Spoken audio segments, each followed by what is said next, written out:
Space में लाइका के साथ क्या हुआ और रूसी साइंटिस्ट्स ने इस बेचारी डॉग को मौत के मुंह में क्यों धकेला। दोस्तों, आज स्पेस एक्सप्लोरेशन फील्ड इतना एडवांस हो गया है कि हमने कई बड़े स्पेस मिशंस पर इंसान को स्पेस में भेज दिया है और अब हम आगे बढ़ रहे हैं मून और मार्स पर मानव बसेरा करने की दिशा में। पर क्या तुम्हें पता है कि अगर एक फीमेल कुत्ता जिसका नाम लाइका था नहीं होता तो हम में से किसी को भी अंतरिक्ष तक पहुंचाना बहुत मुश्किल होता। हाँ, लाइका दुनिया की पहली जीव जाति थी जो लंबी अंतरिक्ष यात्रा करने में सफल हुई थी। पर क्या वाकई में लाइका एक लकी डॉग था? और यह कैसे था लाइका की जिंदगी का आखिरी पल जिसमें वो चाहे तो भी अपनी दर्द भरी कहानी नहीं बता सकी। और इस मिशन के साइंटिस्ट व्लादिमीर लाइका ने लाइका को लॉन्च से एक दिन पहले घर क्यों ले गए थे? जानने के लिए वीडियो को अंत तक देखो। समय था 1950s का। जब कोई व्यक्ति अंतरिक्ष की ऊंचाइयों को देखता है तो दिल में एक सवाल उठता है कि हम कब अंतरिक्ष की गहराई को नाप पाएंगे और हम कब पहली बार गन टेलीस्कोप से देखे गए ग्रहों पे कदम रखेंगे। स्पेस के बारे में जानकारी के लिए दुनिया भर के कई देश रॉकेट्स बनाने लगे हैं ताकि वो इंसान को स्पेस में भेज सके, जिसमें अमेरिका और सोवियत यूनियन, रशिया का युद्ध पहले से ही अंतरिक्ष में जाने शुरू हो चुका था, क्योंकि उनको लगा था कि अगर स्पेस को जीत लिया जाएगा तो वो दुनिया का सबसे शक्तिशाली देश बन जाएगा। पर भूमि की वायुमंडल से मनुष्यों को भेजना साइंटिस्ट्स के लिए एक बहुत ही कठिन काम था, क्योंकि हमें स्पेस के बारे में ज्यादा कुछ पता नहीं था। तो जैसे हमेशा इंसानों ने वाइल्ड एनिमल्स की मदद लेना डिसाइड किया अपनी जरूरत पूरी करने के लिए। और ये जानने के लिए कि इंसान स्पेस मिशन में सरवाइव कर पाएंगे या नहीं, साइंटिस्ट्स ने डिसाइड किया कि अलग अलग स्पीशीज के एनिमल्स को स्पेस में भेजना है।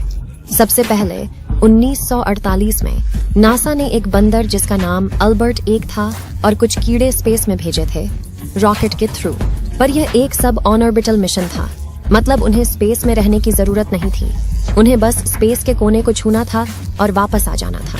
वही समय बीत गया और 1957 आया जब रूस अपने सोवियत स्पेस प्रोग्राम के थ्रू एक स्पेस सैटेलाइट को स्पेस में भेजने की डिजाइन कर रहा था। एक ही समय पे लाइका मॉस्को रूसिया के सड़कों पे एक आवारा कुत्ते की तरह रही थी। उस समय लाइका भी 3 साल की थी और उसे कोई अंदाज नहीं था कि यह साल उसकी पूरी जिंदगी को उल्टा कर देगा।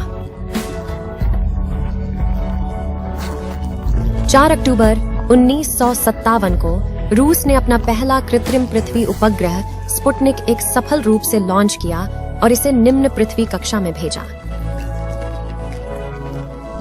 सिर्फ 4 रेडियो एंटीना को 23 इंच डायमीटर वाले लोहे की बॉल से जोड़ा गया था।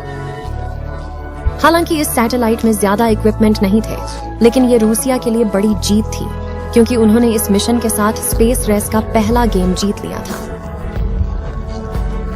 उसके बाद रूसी साइंटिस्ट्स की एंथुसियाज्म बढ़ने लगी और अमेरिकन स्पेस एजेंसी एनएसए की होंडा होल्ट सोचने लगे, हमें अपने सैटेलाइट में एक लिविंग क्रीचर स्पेस में भेजने का क्या होगा।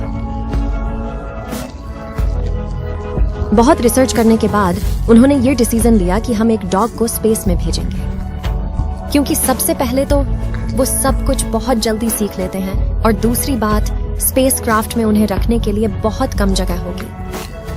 तो जब साइंटिस्ट्स ने ये एडमिनिस्ट्रेशन के सामने रखा तो रूसी एडमिनिस्ट्रेशन ने इसे मान लिया।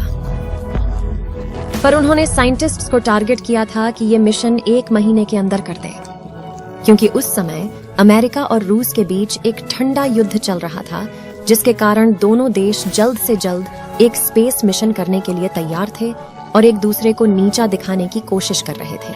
अब सरकार की सुनने के बाद रूसी साइंटिस्ट्स जल्दी में आए और सिर्फ 4 हफ्ते में एक स्पेसक्राफ्ट डिजाइन कर दिया, जिसकी जुर्म का भुगतान उन्हें भविष्य में करना पड़ेगा। रूस ने इस स्पेसक्राफ्ट का नाम स्पुतनिक 2 रखा, जो खास तौर पे एक डॉग के लिए डिजाइन किया गया था।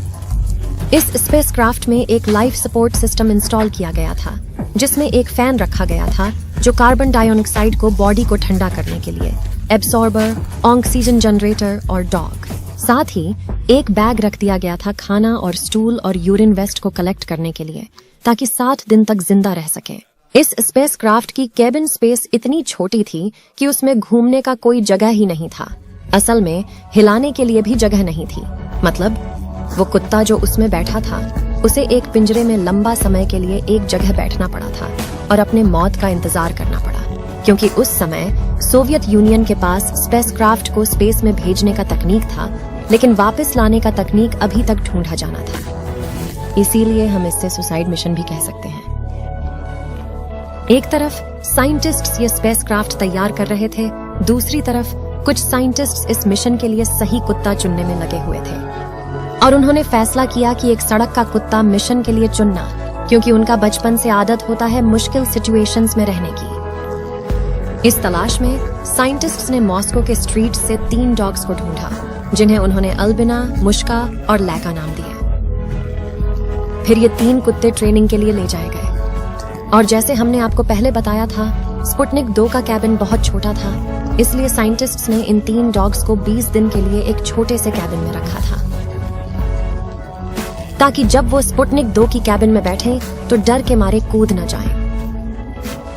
फिर उन्होंने इन 3 कुत्तों को एक सेंट्रीफ्यूज डिवाइस में डाला और रॉकेट लॉन्च के एक्सेलरेशन के दौरान उनकी कंडीशन टेस्ट की।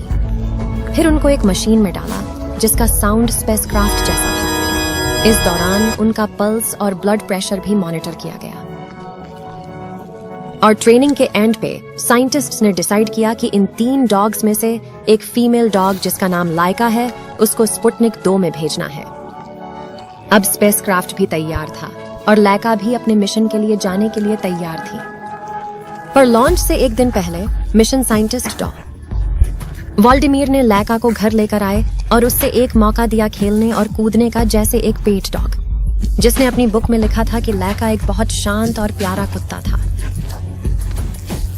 उसके पास जिंदगी जीने के लिए बहुत कम समय बचा था, तो मैं चाहता था कि उसके लिए कुछ अच्छा करूं, क्योंकि स्पुतनिक 2 को वापस स्पेस से अर्थ पर लाया नहीं जा सकता था। और दोस्तों, साइंटिस्ट्स जानते थे कि वो कुछ दिनों में स्पेस में मर जाएगी, तो एक स्लो पॉइजन उसके खाने में मिला दिया गया ताकि वो बिना किसी दर्द के मर सके। अब मिशन का मुख्य उद्देश्य था कि लाइका की बॉडी का डेटा कलेक्ट कर लें उससे पहले कि वो स्पेस में मर जाए। इसके लिए ब्रीथिंग, हार्ट बीट और ब्लड प्रेशर सेंसर्स को ऑपरेशन के थ्रू उसके बॉडी में इंस्टॉल किया गया था। अब स्पुतनिक 2 लॉन्च के लिए रेडी था। 3 नवंबर 1957 को एक पट्टी लाइका के शरीर को बांध दी गई थी और स्पुतनिक 2 के चैम्बर में रख दी गई थी ताकि वो ज्यादा हिला ना सके। फिर आखिरी बार लाइका के स्पेसक्राफ्ट को बंद करने से पहले एक तकनीशियन ने उसके नाक को चूम लिया और अलविदा कहा, क्योंकि सबको लाइका के अलावा यह पता था कि वो कभी वापस नहीं आएगी। उसी दिन शाम को 7 बजे रॉकेट 22 मिनट में उड़ान भरा और स्पुतनिक 2 को अंतरिक्ष में ले गया। पर टेक्निकल फेलियर के कारण रॉकेट अपने आप को स्पुतनिक 2 से अलग नहीं कर पाया। इसका नतीजा यह था कि स्पेसक्राफ्ट का तापमान बढ़ने लगा और लाइका का निधन उसकी उड़ान की 4थी सर्किट के दौरान हो गया। दोस्तों, एक जीव जंतु को अंतरिक्ष में भेजने के लिए 28 दिनों में सही स्पेसक्राफ्ट बनाना संभव नहीं था। इसकी वजह से साइंटिस्ट्स ने उसमें टेम्परेचर कंट्रोल सिस्टम को ठीक से इंस्टॉल नहीं कर पाए और स्पुतनिक 2 का टेम्परेचर तेजी से बढ़ने लगा, जिसने लाइका को बहुत घबराया और उसका हार्ट रेट 240 तक पहुंच गया, जो कि हर मिनट में 140 बार है। और अंत में साइंटिस्ट्स ने उसकी हार्ट बीट सुनी। पर आपको हैरानी होगी जान के कि मिशन शुरू होने के बाद रूस ने लाइका की असली मौत की वजह को छुपा रखा था और दुनिया को बताया गया कि लॉन्च के 6 दिन बाद लाइका स्पेसक्राफ्ट में ऑक्सीजन की कमी के कारण मर गया। पर 2002 में लाइका की असली मौत का कारण सामने आया, जो दुनिया को हिला गया। वैसे लाइका के मरने के बाद स्पुतनिक 2 करीब 162 दिन तक स्पेस में था और यह पृथ्वी का लगभग 2570 बार चक्कर लगा चुका था। उसके बाद 14 अप्रैल 1958 को जैसे ही स्पुतनिक 2 पृथ्वी की वायुमंडल में प्रवेश किया, वह 7 टुकड़ों में बंट गया, जिसमें लाइका के अवशेष भी थे। विस्फोट के बाद सुनो, लाइका एक वॉरियर कुत्ता था और स्पेसक्राफ्ट के लॉन्च के 3 घंटे बाद भी लाइका मौत से लड़ता रहा, पर अंत में सर्कमस्टेंसेस के सामने उसने हार मान ली पर लाइका पहला जीव था इस मिशन का जो स्पेस में कदम रखा था, और उनकी त्याग की वजह से आज हमें अंतरिक्ष में जाने की संभावना मिल रही है। फिर 2008 में रूसी सरकार ने लाइका के सम्मान में एक स्टैच्यू बनवाया। तो दोस्तों, क्या यह सही या गलत है कि मासूम जानवरों की बलि देकर साइंस की प्रोग्रेस करने का? कमेंट सेक्शन में अपना राय मत भूलना बताना। अगर आपको ये वीडियो पसंद आया है तो प्लीज फटाफट लाइक और शेयर कीजिए। स्पेस से रिलेटेड ऐसे वीडियोस देखते रहने के लिए हमारे चैनल को सब्सक्राइब करो और उसके बगल वाले बेल को दबा दो। धन्यवाद।